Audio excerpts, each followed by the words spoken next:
Hi, Ms. Mario. Hi, Ms. Diaz. And hi, Shayla. This is my TED Talk for language and thought.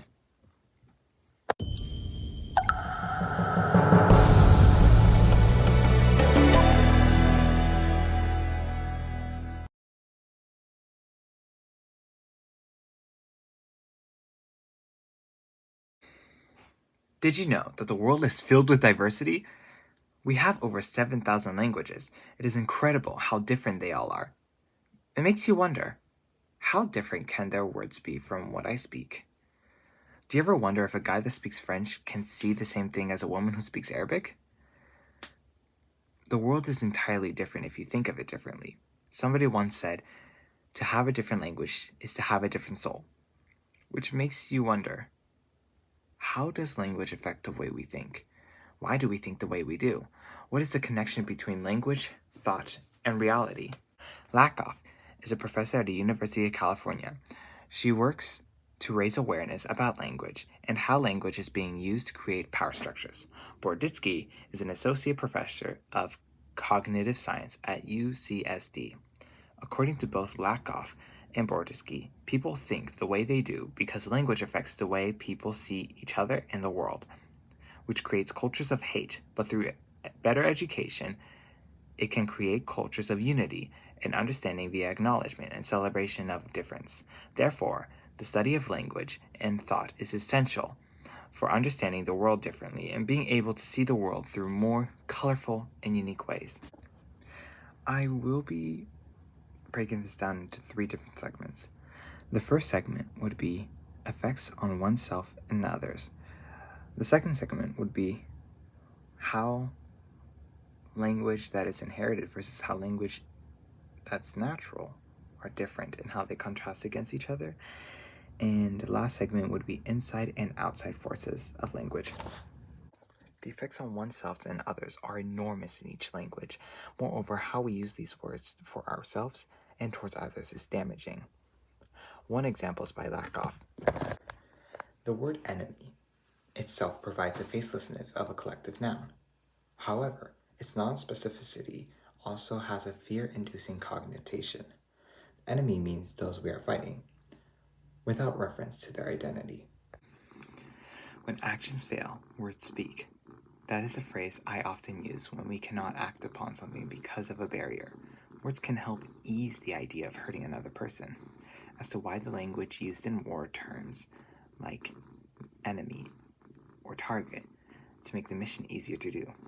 Broditsky makes a similar claim in a different version. It has to do with the way the nouns are used in language to describe an object. German speakers are more likely to use the terms for bridges, beautiful or elegant, more stereotypical feminine words. Whereas Spanish speakers will use the terms strong and long, more masculine terms.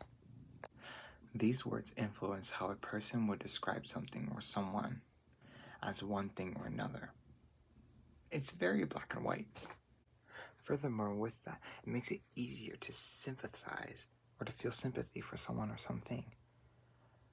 But when someone uses words to make themselves feel better, it makes things easier to damage or harm others.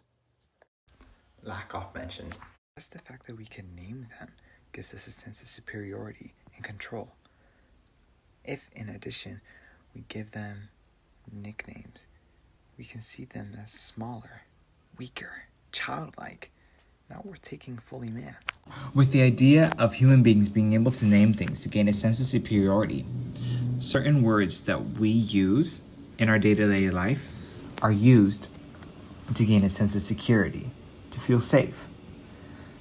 However, that varies if the language you use is inherited or natural.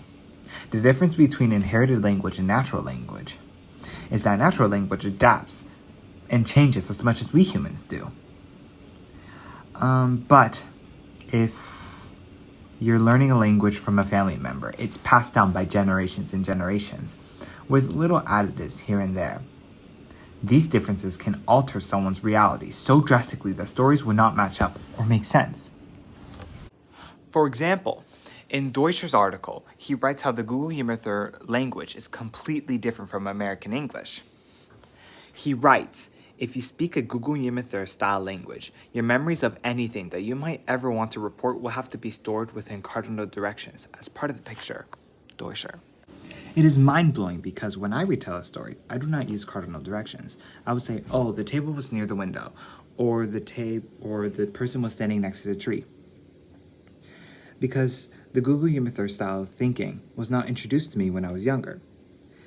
Same goes for the Google Yammer people. If I told them a story without using cardinal directions, they would have difficulty understanding the story process.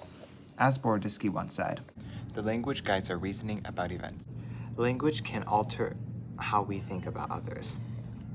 The language that creates a psychological chasm between us and them and enables American troops to kill in battle makes the enemy soldier fit subject for torture and humiliation. The reasoning is, they are not really human, so they will not feel pain. Lakoff. That would be an example of natural language. The only reason we can name and pick on others is not inherited, but we find that way by adapting how we think and applying it to our language. Language is alive, similar to our souls. It can adjust and change the more we use it and how we use it. The language we are raised with can influence our thinking by seeing realities differently and training us to see others as nameless, faceless objects. The language we are raised with can significantly affect our inside and outside forces. When I say inside and outside forces, I mean the language that we are born with affects the world as we see it, our thought process, and how the environment that we are raised in can alter the way we think too. Lakoff gives the perfect example of how outside forces can affect our thinking. She writes, in various wars, the British had called the French frogs. Germans have been called crottes, as a reference to weird smelly food. The Vietnamese were called slopes and slots, and the Koreans were referred as simply gooks. Lakoff. No one taught these nicknames through their mother's tongue. They existed due to outside forces influencing their thinking. Language from the internal aspect can change the way we see colors. If Americans were to look at a spectrum of light blue and dark blue from a young age, they'd be taught that all of those different shades of blue are blue. But that's not the case in other languages. Deutscher explains the colors that our language routinely obliges us to treat as a distinct can refine our purely visual sensitivity to certain color differences in reality so that our brains are trained to exaggerate the differences between shades of color if they have a different name in our language. Deutscher. Deutscher gave a perfect example of how language can alter and change our realities. The wild difference our language can make in a cultural aspect too is incredible. Since it expresses and reinforces culture, language influences the personal identity of those living within the culture and creates boundaries of behavior. Another example of inner versus external forces would be the emotional, motivational aspect of language versus the bias and prejudice aspects of the language. I've officially given you 3 examples of how language impacts our thought, through recognizing the power of language and how it can bring people together, how inherent and natural language go against, but also alongside with each other, and how your environment influences language. Language impacts thought because it affects how we see reality, stories, people, and everything. Therefore, people should expand their knowledge/understanding of language to become more welcoming, accepting, and see different perspectives of the world. Thank you.